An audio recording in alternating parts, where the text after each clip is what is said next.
Welcome home to USA Global TV and Radio, a place where dreams take flight, with authentic storytelling, diverse perspectives and meaningful conversations, where global stories unite and bridges are built beyond all borders.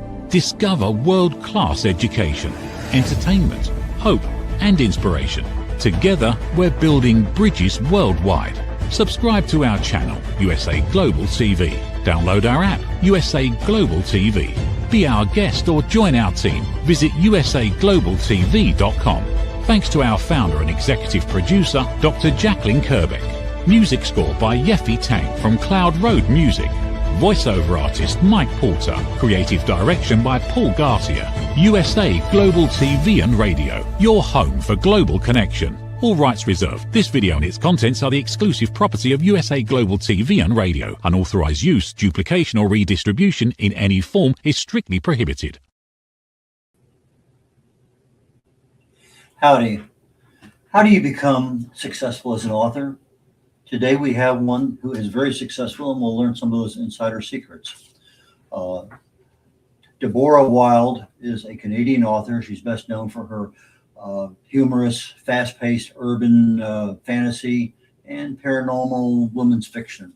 Over 24 books, good brand name, lots and lots and lots of success associated with her. Deborah, please join me up here on stage. Hello, nice to be here. Very nice to have you today. You have a brand new series coming out in October. Tell us about that.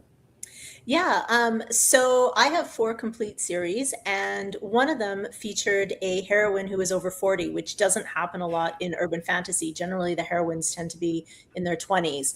And I had a wonderful time writing an older heroine with sort of the challenges and creative opportunities that allowed me to do. And then I decided, I wrote another series where, again, there was a younger heroine. And then I decided to go back and write another over 40 heroine in my new series. And so that is Gollum for Broke, my Mad Queens Inc. And I've got, a smart woman in her 40s having magic adventures and some swoony romance. Okay. So this is a character from an earlier one that... No, this is a brand new one. So none of my series, even though all my series take place in versions of my hometown of Vancouver, Canada, there's no connection between them. They all have different magic systems. They're all completely different characters. Okay, understand. So part of your success, I'm sure, is the fact that you were a screenwriter for a number of years. Tell us about that part of your life. Yeah, I was lucky enough to be a screenwriter for 12 years. I did everything from live action adventure to animation series to dramedy, and it absolutely gave me an amazing foundation in craft and writing. Things like, for example, at the time I was writing for cable, so there were commercial breaks. How do you, craft your act outs so that people want to come back when the commercial break is over? So things like that have translated to chapter ends for me. How do I get people coming back, when it's 2 days later, but they just need to, they need to know what happens. And structure and theme. And so all that kind of stuff was an amazing training ground for me to then move into my author career. It's interesting. I watched a movie, it hasn't been that long ago, 3 years. I think it was on Disney or something, about the making of the movie, The Godfather. Oh, wow. Mario Puzo. Yeah, I love that movie. Anyway, the book had been written and they decided they wanted to make a movie about it. Of course, they had a lot of concern about the mafia seeing the movie, et cetera, et cetera. Anyway, but the thing that they had, the biggest problem they had in producing that movie is they didn't have a screenwriter. And they hired Puzo to do the screenwriting. And, he's an author. He's not a screenwriter. There's total difference in those two careers. I mean, and it wasn't obvious to me at that point in time. And then I started thinking, okay, you have scenery, you have people coming in, you have a certain area you have to work with.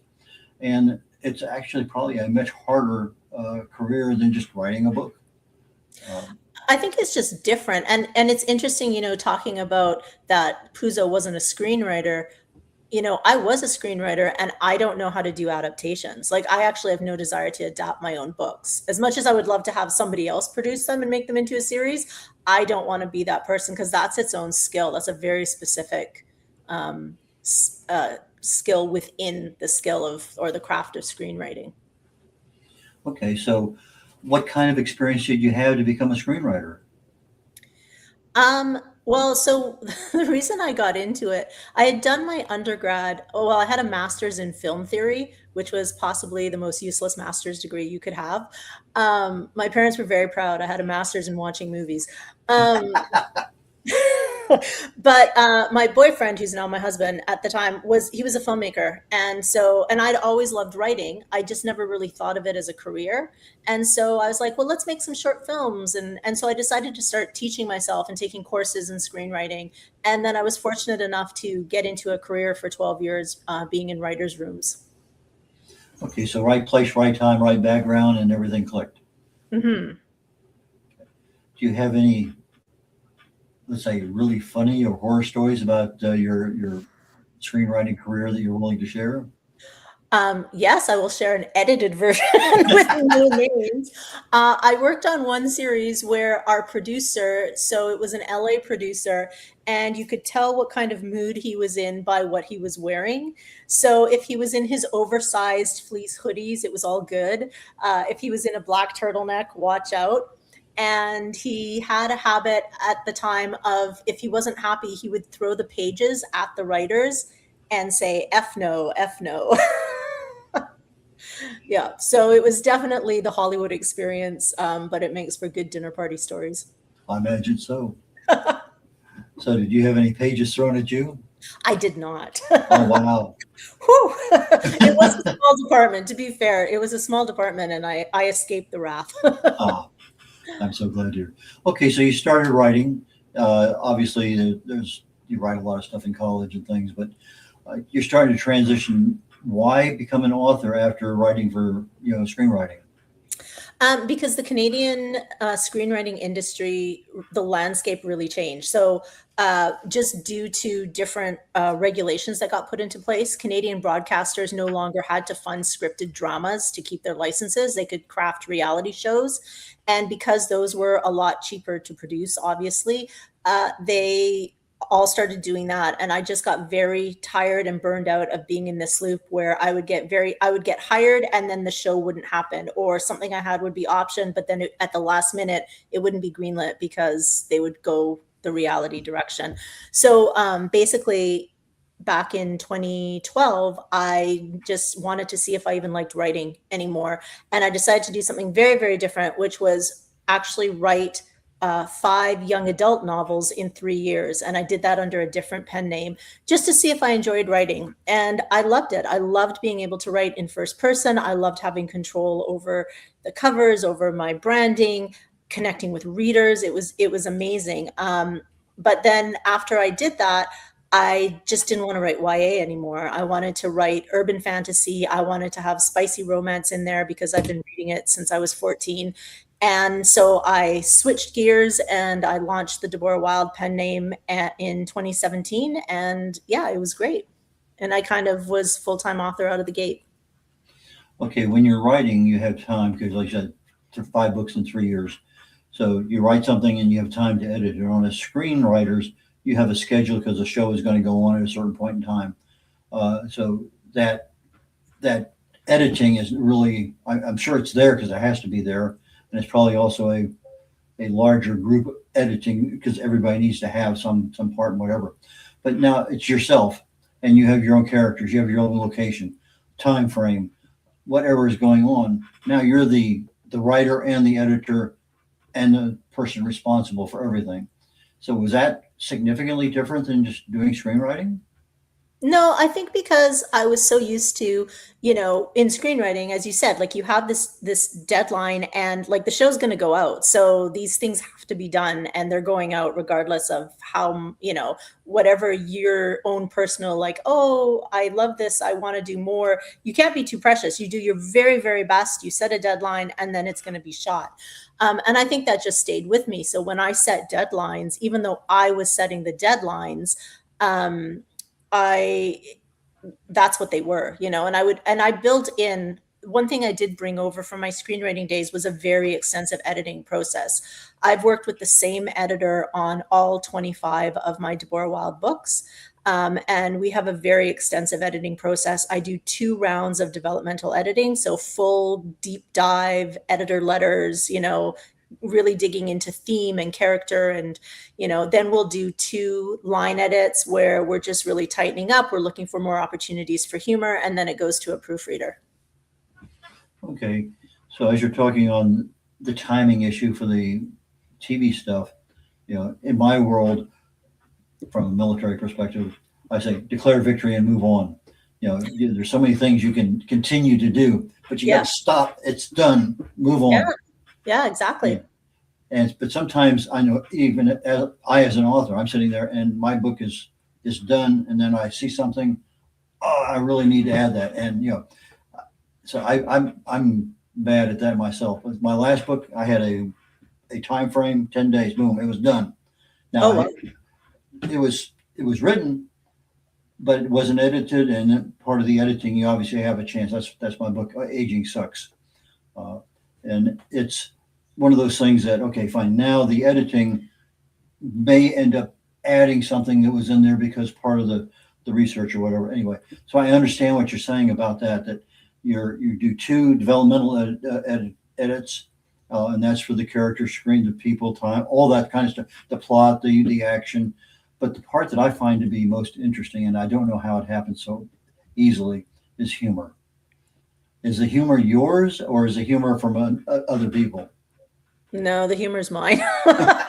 I think anybody who's read my catalog hears a pretty consistent voice across, all my main characters. There's, as my brand line is smart ass heroines, that's very much the case, and I think it's because the way I grew up in my family was we used humor as a lens to deal with things. So it's sort of innate to how I move through the world. Yeah, I just finally taught my AI how to accept sarcasm. Uh-oh. He understood the concept, but not at first. But anyway, there's a lot of different kinds of humor. My humor typically is dry more so than anything else. What kind of humors do you put into your characters? I mean, I would say snarky, wry. There's a lot of self-aware, sarcastic humor. One thing I don't do and I'm not interested in doing is punching down. I don't like comedy that punches down. I would rather have a character be more observational or, comment on a situation, but I want my books to be inclusive, not to, make people feel bad. Like I'm writing books to make people laugh, to make them happy, to let them escape. And I think more and more in this world, we need some fun places you can just escape to. And that's what I want to do. Okay, so you wrote 5 books in 3 years. That was my YA. Yeah, that was the young adult pen name before Deborah Wilde. Okay, and that's part of your 25 books though, right? No. Oh, it's not. So you 30. No. The 25 is just Deborah Wilde. Okay, so you have 30 plus books. Yeah, but I took down all the YA books because I need to recover them, and I don't have the energy to market all of them right now. I'm so focused on this brand. So yeah, for all intents and purposes, they're not available. Yeah, I'd like to go ahead and focus a little bit more on your writing part, and then we'll get into the business part of things, because I think that's just as fascinating as everything else. And that's a part that most of us authors don't master very well, because we don't have the skills. Like, I can write, but I can't market. So it's one of those kinds of things. It's a skill you have to learn or pay somebody to do. And sometimes that works, sometimes it doesn't. But anyway, so you're writing. Do you use AI for anything at all? Not for writing. No. Okay. Because for me, I feel like I have the foundation in structure and theme from my screenwriting, and dialogue is my happy place. So I don't really want to farm that out. AI definitely has its uses, especially when we can talk about it when we get into the marketing side, just with GEO and discoverability and, just the realities of how you have to be accessible and be found. But yeah. Yeah, I use mine basically for brainstorming, but he did Mm. produce the cover for my book, which I was very grateful for. Uh, so that worked out very nicely. So let's talk about covers for a minute. How do you do your covers? I have cover designers I work with. Okay. And So, actually, it's really funny because I have this one cover design. I have a few that I've worked with, but the one I've worked with the most, it's really funny because we'd worked together for, I don't know, 7 or 8 years on several series before I realized that he was also based in Vancouver. I had no idea. So, yeah, I like supporting the hometown creatives. uh, so the consistency from one book to the next from the cover perspective, you might change a basic color, but they're all very similar. So that's not the same editor. I mean, designer. It's a couple, three different designers. Yeah, I think actually across my series right now it's three different. You're correct. It's three different designers. The colors tend to be similar color palettes just because that's what urban fantasy readers are expecting. There's sort of a similarity of content.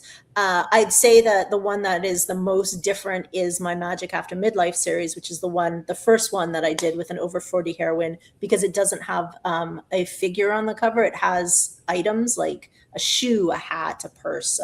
Yeah, and that was more because that was the nature of the paranormal women's fiction covers coming out.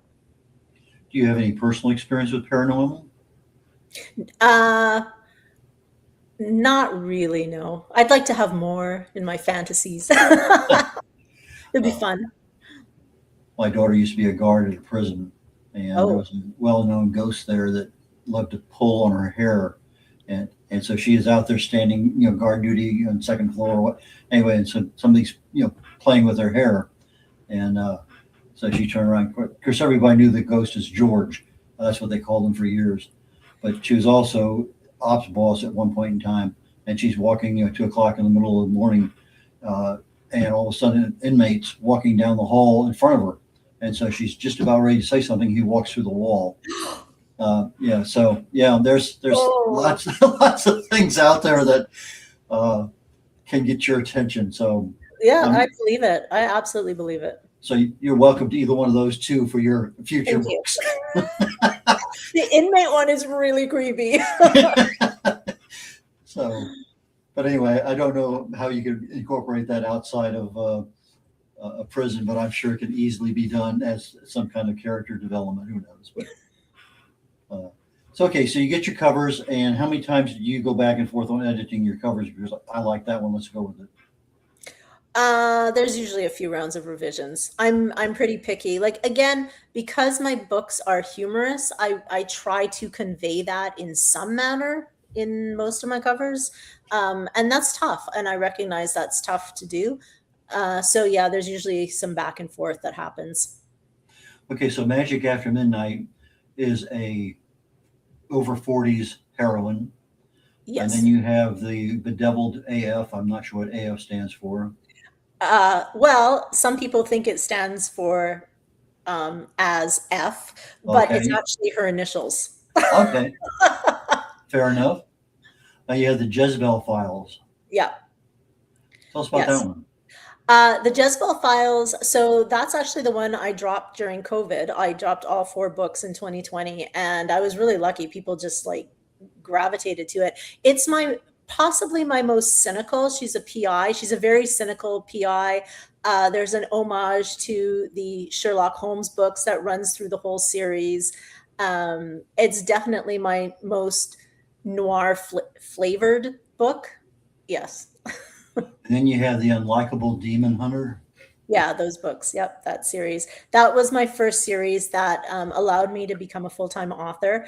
And it has my youngest heroine in it. She's 20 when it starts. And she's a hot mess who her entire life, her twin brother has been the one who's being trained by the secret brotherhood to kill demons. And he goes to his initiation ceremony and the ring fits onto her finger. And they find out they've been training the wrong twin. And now she's the first female slayer in a brotherhood that does not want a female in there. And it was a lot of fun to write her because she does start out as such a hot mess, but that was very deliberate because I wanted to put her through so much growth, painful growth, because what fun is it otherwise, over the series. to the place she ends up in by the final book. Well, we're getting real close to taking a commercial break. So when we come back, Deborah, why don't we talk about your branding, how you establish that, and how you're maintaining it? Okay. So we'll be a minute and a half on a commercial break, and we'll be right back. What if many of the problems we associate with aging are not random? What if there are identifiable causes behind declining energy, chronic disease, and memory problems? We have been told that aging is simply something we must accept, that slowing down is normal, that growing older means growing weaker. But what if that's only part of the story? Why do some people remain active and engaged well into their later years? Why do others struggle with disease, fatigue, and declining health? What is happening beneath the surface? What processes drive aging? In Aging Sucks, researcher, educator, and author Red O'Loughlin explores what researchers have discovered about why we grow older. No medical degree required, no confusing jargon, just clear explanations of what researchers have discovered about the processes that influence aging. You cannot stop aging, but understanding its causes may help you make better decisions about your health, your future, and your quality of life. Because understanding comes before action. Action creates hope. Aging sucks. End the guesswork. There is hope. Reverend Laughlin here. We're on the corner bookstore with Deborah Wilde. Deborah, please join me back up here on stage. Hello again. Hello again. Okay, so we're going to come back and talk about branding. When did you decide you needed to have a brand? From the very beginning. Okay. Again, I think this comes from my indie filmmaking days, writing a lot of grants and, funding documents and stuff, that you had to really understand who you were and what you were selling. So yeah, from the beginning, I was very conscious of, okay, this is what I want the Deborah Wilde brand to be. Now, that said, it went through iterations. Like my current branding line was not the original tagline I had. My Shopify store, my direct sales bookstore, Deborah Wilde Books, we rebuilt it like 3 times before we got to this version. So there's been a lot of iteration along the way, but I always knew, like, how am I immediately giving the impression that I am writing funny, sexy urban fantasy books. Okay, now when you started selling your books, you started selling them from your website? No, Shopify wasn't even an option because this was 2017 when I started Okay. selling. So that wasn't even an option at the time. So I went into Kindle Unlimited. I was all in the subscription service of Amazon and exclusive to Amazon. And I had a very good run. But I didn't like having all my eggs in one basket. So in 2022, I started moving wide to other retailers. And then in 2023, I added in the Shopify component of my own bookstore. And then that was sort of a couple years of figuring out that whole platform and how to connect with readers that way. Amazing what's happened in the last 10 years, isn't it? It really is. So, okay, so you have your ebooks and you have your paperbacks. You also have hardcovers? Nope, but I have audiobooks as well. Okay, Yeah. that was the next question, audiobooks. Yes. Tell us about how you started and how you maintain your audiobook part of your business. So the audiobooks, when I started, because again, this was 2017, and it was nowhere near as simple as it is to produce them now. So at the time, Tantor, who works with a lot of indie authors, they offered for my Unlikable Demon Hunter books, and I was very happy to give them the rights to the series and have them do it so that I would have audiobooks out there. And then by the time my next series came along, the Jezebel Files, the tools were out there that it was a lot easier. ACX through Amazon had made it much easier to produce audiobooks. So that's when I started producing my own audiobooks and funding my own audiobook production. And so I've done that for all the rest. And I actually just got all the rights to the Tantor original series back because it had been the 7 years. And I'm just right now finishing the final book, re-recording it with the narrator who was the original narrator for Tantor, and who subsequently did 2 other series of mine as well, who's wonderful. How do you find this guy? Well, Holly I found because she had narrated the original Unlikable Demon Hunter book. So when I was producing the Jezebel Files and listening to tons and tons and tons of audiobook narrators on ACX, you can listen to their samples. No one had that sort of sense of comedic pacing and timing and that she had. So I actually reached out to her and said, hey, would you be interested in doing this? And then she was just wonderful to work with, and it went from there. Yeah, humor really does require timing. There's no doubt about it. It really does. Yep. I mean, you're off just a little bit, and it's not funny. It's Yeah. just it's an art form almost. It really and truly is. Yeah. And there's a balance between like the humor requiring a certain pace, but then also the pace of what an audiobook requires for Mhm. people to follow along. So yes, I've been very lucky to work with very talented women who are voicing my characters. Do you have any books in any foreign languages? I do actually. So the Unlikable Demon Hunter books, Bedeviled AF, and Jezebel Files, and Magic After Midlife. Those are all in German. And then Jezebel Files and Bedeviled AF are also in French. And it's a combination of publishers who publish them, and some of it that I funded and hired translators to do. And I'm interested in doing a bit more in French and also exploring Italian, but I just can't take on any more projects this year. It's been a lot, and I just want to like calm down a little bit. So those are going to have to wait. Okay, so this is part of your being an author, business owner, and Yes. you're expanding your brand into other countries. Yeah. And that's not an easy. You got rights issues. You got all sorts of things that you have to. Legal issues that Yeah. are completely different in Germany than anywhere else. And so, how do you go about learning all this? It doesn't come from AI, I'm sure. No, it comes from a lot of research. It comes from being in author groups with people who are doing this and learning from them. That's probably the biggest part for me. I don't actually trust AI to necessarily return the correct information when it's going to be things like legalities. And, I would rather have people who've researched these things and, perhaps are native language speakers and understand what's going on there. So yeah, a lot of learning from other authors. Yeah, it's interesting. I write on health and wellness, and I'll come up with something way deep, and then I'll take that to do you concur, and then I'll take it to another one, and so I try to get 2 or 3, and I said, is this real?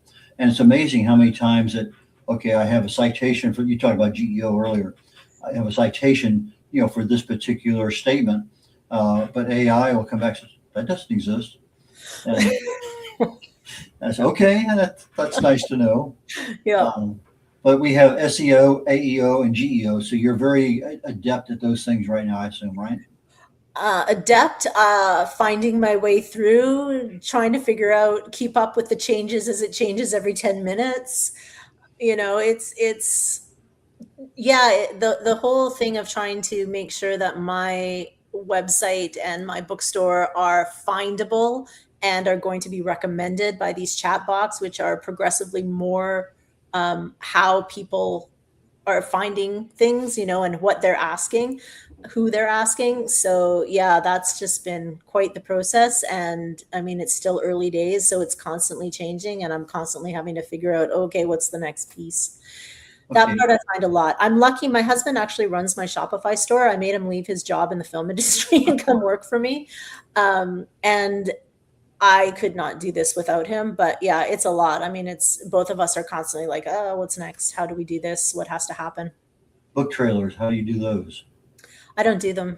Oh, you don't? No, I did one back when I was doing my YA stuff, and we had animators. Actually, the company that animated, there's animation on my bookstore of me bursting through a portal, and then all the series pages have little animations.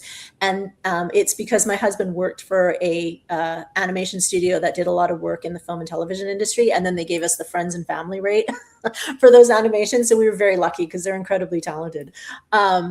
But they had done one of the people there had animated a book trailer for me back in my YA days, but I didn't find it did much. So then it was fun. And I got, some voice actors, local actors to voice it. I wrote a script, but I'd never found it did much. So I haven't really revisited that for the Deborah Wilde books. I generate my marketing videos 1 minute using Gemini Notebook. Used to be called Notebook LM. And they have a little deal in there. You just put in the text or whatever you have or reference material, or it's unbelievable. And it'll generate so many different things. But that might be because I do a 60-second, promo kind of thing for some of my stuff. And so you put it on social media, whatever. But that might be a place just to look at, because they have a video deal, but one of them is a short video. And it's like, say, about 60, 70 seconds. And it takes maybe 10 minutes for them to create it. And it's generally pretty decent. So that might be something to look at. Sorry, I was going to say I have tried, obviously you can't get stock photography of, vampires and wolf shifters and, that doesn't exist. And especially now that Facebook, they took away their targeting option. So for people who may not know this, when I advertised on Facebook previously, when I was setting up my ads, I could put in all the authors who were relevant to my books. And then, so people who followed those authors, that's who the ads would be served to. And then Facebook took all that away, and they were like, basically just trust our AI, which I don't trust their AI. But one of the ways their AI is signaled about who to serve the ads to is the creative. I mean, so the creative now very much has to indicate genre. And so I have tried to get AI to create urban fantasy images for me. And my husband and I have spent days and days, and I would say 99% of what we get back is hot garbage. So we're still struggling with that piece of trying to figure out how do we get these urban fantasy images that we can use in ads effectively. Interesting. You have a bunch already. You can't use AI to take those to develop them into anything in addition to what you have, just tweaking them. We've tried, like, again, we had, before I bought a lot of stock photos of women and then, would have the books on them or, just to sell the character, but it's not enough now. It has to sell the genre. So there has to be that magic aspect. There has to be that. And that's where things start to get tricky. I see, said the blind man. Yes, it's. Yeah. Okay. So you have women protagonists that are witty and flawed and have some other things. Is that people or is that part of self-reflection? It's all of it. It's, I think, where my very first series, so with the Unlikable Demon Hunter books, they came out of a place at the time where I was reading a lot of articles about how male characters such as Tony Soprano or Dexter could be very flawed and, nuanced and complicated. And female characters, fictional characters, had to be nice. They had to be likable. This was this prime. And I was just so, it just made my hackles rise. So that's where that came from. But I like exploring women in all their messy glory, because I do think it is messy glory and it's wonderful. And our flaws can also be our strengths, and they can be wonderful creative things to explore. And women like the complexity. I find that my female readers, they respond to that and they enjoy that. It's interesting because humor and flaws kind of almost go together. Yes. I can see so many of those things. It doesn't take but just a couple, 3 words sometimes to highlight something. Yeah. Okay, so we're getting close to our end of the story. Is there any part that you want to cover today that I did not? No, I think that's all of it. If you're looking to escape and you like smart women and humor, and come check out my books and magic. So if somebody was wanting to get into the similar genres that you're in, and they have a character and a plot and all that, what kind of advice would you give to the new writer in that genre? That's a very good question. I mean, definitely read the genre, know the genre, love the genre, because I think that's going to come through. I think there are so many people writing in urban fantasy space now, that you definitely have to know what readers want. And the other thing I'd say, just generally to people starting out in whatever kind of fiction, is you don't need to do all the things. There's lots of things, and do what is going to make you happy, what is going to allow you to remain sustainable in your writing, and don't worry about doing everything else at once. It'll all still be there. And specifically the need for developmental editors to help you along the way. Well, editing, I'm a firm believer in in the editing, importance of editing, but I'm thinking more like this direct sales and if audiobooks are too much, don't do them yet. If, a Kickstarter is too much, don't do it. Like it's all those other things. But keep going with the craft, and keep going what makes you happy and allows you to keep writing. Okay, so write and then become a business owner. Yeah. Deborah, how do people get in touch with you? Do you have anything going on? Any speaking things or any signing books? Or how do people get your books? Well, my books are available on all the major retailers. So Amazon, Kobo, Google Play, Apple, Barnes & Noble, they're all there. The best place to get them is direct from me at DeborahWildeBooks.com, because I have discounted bundles that I don't sell anywhere else. You get early releases on my store. You'll get flash sales. So that's the best place, is to come shop directly from me. I don't have any signings or anything planned this year. But I am on Facebook. You can find me, Deborah Wilde author, on my page. Say hi. I'm always posting over there. And I also do have a reader group on Facebook, which is Deborah's Wild Ones. Fantastic. Deborah, I had a lot of fun today. Thank you so very much for joining me. Thank you so much for having me. And I wish you success on your books coming out in October. Take care. Red O'Laughlin here. We're on the Wild Ones. We're on the Corner Bookstore on the USA Global TV and Radio Network. I'm a researcher. I research the human body at the cellular level. Chemically speaking, I look for cause and effect relationships. My latest book just came out a couple of months ago. Actually, in July, not even a couple of months ago. It came out earlier this month. And I take something that's generally fairly complex, and I try to put it in plain English for people to understand.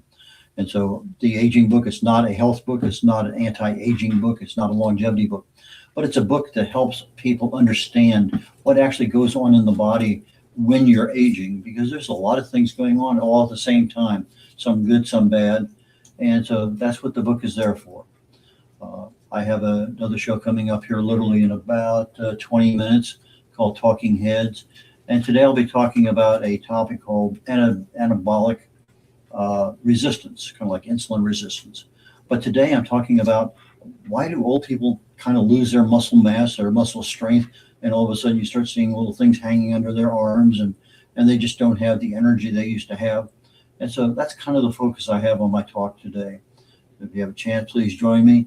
If you're on YouTube right now and have not subscribed to the USA Global TV and Radio Network or the Dr. Jacqueline Kerbeck Network on YouTube, please seriously consider joining. It would really make a difference for us.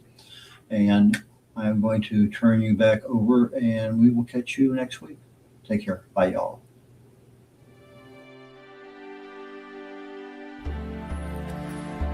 Every day, we wake up knowing what we should do. We know we should take better care of ourselves. We know we should have the difficult conversation. We know we should stop making excuses. We know we should invest in our future. We also know we should take the first step. So why don't we? It's not because we aren't smart enough. It's not because we don't have enough information.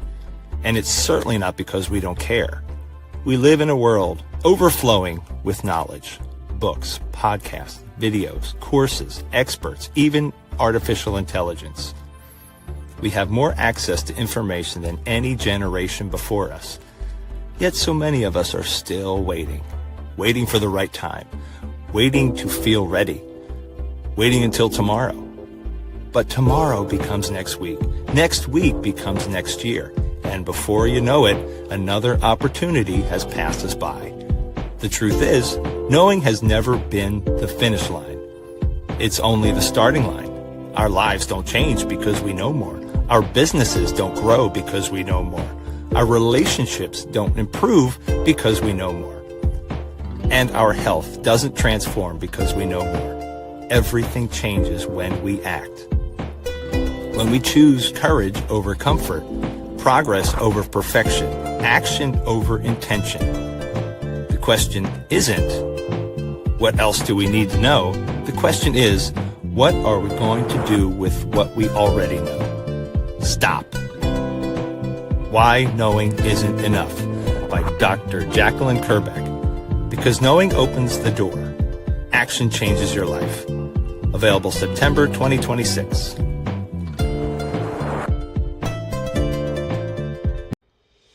Every great story begins with a vision. At USA Global TV and Radio for years, we've been providing world-class education, entertainment, inspiration, imagination, connections, and hope.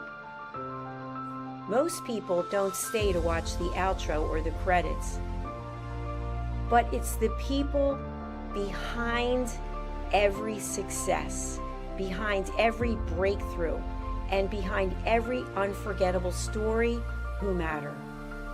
The TV show hosts, our guests, our sponsors, our publicists, our production team, our distribution team, our search engine optimization team, and so many more. You're the ones who make the difference. Every great story belongs to the people who bring it to life. Our future looks bright at USA Global TV and Radio, and that's because of you, our loyal fan base all around the world in more than 60 countries. Together, we're making a difference because you matter. USA Global TV and Radio, live streaming to over 60 countries. Voiceover, Dr. Jacqueline Kerbeck. Video production and direction, Paul Garcia. Subscribe to our channel, USA Global TV and Radio on YouTube. Thank you, viewers and listeners of USA Global TV and Radio, for joining us today. We're honoured to have your time and attention as part of our global community. At USA Global TV and Radio, we believe in the power of authentic conversations, meaningful connections, and creating a world of possibilities together. Want to be part of something bigger? Join our team of elevated listeners at usaglobaltv.com, a space where your voice matters and your ability to listen transforms relationships. Stay connected with us across all our platforms for thought-provoking discussions, expert insights, and empowering stories. Subscribe to our channels at youtube.com/c/USA-Global-TV. Follow us on social media and explore the endless opportunities we're creating for growth, learning, and inspiration. Together, we're not just broadcasting, we're building bridges and changing lives one conversation at a time. For inquiries, contact us at info@usaglobaltv.com. Produced by Executive Producer and Director Dr. Jacqueline Kerbeck. Voiceover by Mike Porter. Creative direction by Paul Garcia. All rights reserved. Visit usaglobaltv.com to view our full terms and conditions.